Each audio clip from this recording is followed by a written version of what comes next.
साखरेमुळे विविध आजार होतात, मधुमेह होतो हे आयुर्वेद शास्त्र सांगतं आणि वैद्यकशास्त्र सुद्धा सांगतं. पण साखर कारखान्यामुळे ट्रॅफिक जाम होत असल्याची घटना सुद्धा समोर येत आहे. नमस्कार, मी विक्रांत शंके, महाराष्ट्र जीवन न्यूजमध्ये तुमच्या सगळ्यांचं स्वागत आहे.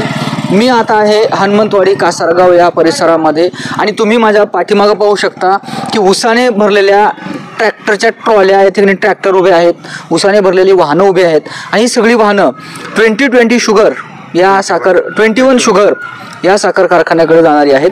त्यामुळे ट्रॅफिकची समस्या मोठ्या प्रमाणावर निर्माण होत आहे आणि आपल्यासोबत काही तरुण आहेत, त्यांच्याकडून जाणून घेऊया. सर, कशा पद्धतीने तुम्हाला आता ट्रॅफिकच्या समस्येला सामोरं जावं लागतं आणि नेमकी तुमची काय तक्रार आहे? तक्रार म्हणजे यांनी जे आपलं यांचं गाळपची प्रमाण वाढवायला पाहिजे. वाढवल्यानंतर हे अशी ट्रॅफिक होणार नाही. आणि अशी ट्रॅफिक जरी योजना केली, यांची रिकामे झालेले ट्रॅक्टर जर दुसऱ्या मार्गाने जर काढले तरी अशी ट्रॅफिक होणार नाही. जर लांब लांब रांगा आहेत, कुठून कुठपर्यंत त्या रांगा आहेत? ही आहे आपलं सिद्धेश्वर चौक जो आहे तिथून रांग पूर्ण सप्ताळनगर पर्यंत आहे. तिथून मध्ये त्यांनी घातलेला आहे बायपास. शाळेबाबत तिथं जवळच लाभेश इंग्लिश स्कूल आहे. परत तिकडून येणारे गोदावरी शाळेचे आमचे म्हणजे इथून जास्ती प्रमाणात विद्यार्थी लातूरला शिकायला जातात. पण त्यांची याची समस्याच रिंग रोड पासून आहे. आणि बाकी ॲम्ब्युलन्स जर अशा मध्ये काही झालं का? झालं आतापर्यंत झालं नसतं. एक आमच्या गावचा ग्रामस्थ दुधाळे म्हणून, तो पण अशा ट्रॅफिक समस्येमुळेच वारलेला आहे. त्याला अटॅक आला होता, पाटे घेऊन जाऊ तर तो एक्सपायर झाला. म्हणजे वाहनच पुढे जायला जागा मिळाली नाही. किंवा ग्रामपंचायत प्रशासनानं काय भूमिका घ्यावी असं वाटतं तुम्हाला? कारखाना म्हणजे ग्रामपंचायत काही याच्यावर तोडगा काढू शकत नाही. हे त्या कारखाना जो आहे कारखानदार त्यांनीच याच्यावर तोडगा काढला पाहिजे.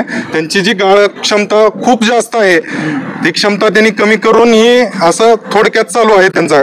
आणि या कारणाचा तुम्ही पाठपुरावा केलाय का साखर कारखाना प्रशासनाला? प्रशासनाला हे माहितच आहे ना, दरवर्षीचा प्रॉब्लेम आहे. गेल्या वर्षीही पण त्यांनी असंच गाळपचं प्रमाण कमी ठेवले, त्याच्यामुळे ही ट्रॅफिक समस्या झाली. ह्याला काय पर्याय रस्ता, याच्या आधी कुठला वापरत असलेला रस्ता वगैरे दुसरा पर्याय रस्ता होता ना याला? आपलं कोळप्यावरून रस्ता होता, त्या ग्रामस्थांनी तिथे एक मुलगा वारल्यामुळे तिथली ग्रामस्थांनी रस्ता पूर्ण बंद केलेला आहे तिकडं. मग आता या पार्श्वभूमीवर तुमची काय भूमिका आहे? तुम्ही प्रशासनाच्या विरोधात, कारखाना प्रशासनाच्या विरोधात आंदोलन करणार का, किंवा त्यांच्या कानावर गोष्टी घालणार? कानावर त्यांच्या गोष्टी जाव्या आणि याच्यात जर त्यांनी काही तोडगा काढत नसलं तर आम्ही उद्यापासून इथं उपोषणाला बसणार आहोत. तर या ठिकाणी प्रचंड मोठ्या त्रासाला सामोरं जावं लागत आहे ग्रामस्थांना. ग्रामस्थ वैतागलेले आहेत. आपण पाहू शकता आपल्यासोबत जे काही ट्रॅक्टर चालक आहेत, जे ऊसाची ट्रॉली घेऊन कारखान्याकडे जात आहेत, त्यांच्यासुद्धा वेगळ्या समस्या आहेत. त्यांच्यासोबत आपण बातचीत करूया. सर, काय सांगाल, किती दिवस झालं तुम्ही इथे थांबून आहात? आम्ही काल संध्याकाळपासून उभं आहे. जेवण नाही, पाणी नाही, इथं काहीच नाही. आणि एवढं ट्रॅफिक आहे म्हणजे लोकांना त्रास व्हायला लागला याच्यामुळे. आणि कारखाना प्रशासन काय म्हणते? तुम्ही ज्यावेळेस कॉन्टॅक्ट करता लोक, कारखान्याने वेळ का शेतकऱ्याच्या याच्यात नुकसान आहे. माल पण वाढवते आणि पुढं कारखान्याने काय करावं की त्यांचं गाळप वाढवावं एक, नाहीतर दुसरं हे करावं.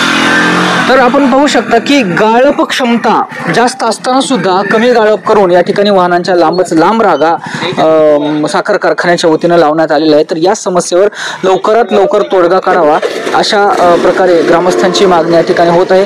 या संदर्भात 21 शुगर्स या साखर कारखान्याची महाराष्ट्र जीवन न्यूजच्या वतीने संपर्क करण्याचा आम्ही नक्की प्रयत्न करणार आहोत. मी विक्रांत शंके, कॅमेरा पर्सन आदित्य वसाळेसह महाराष्ट्र जीवन न्यूजसाठी लातूर.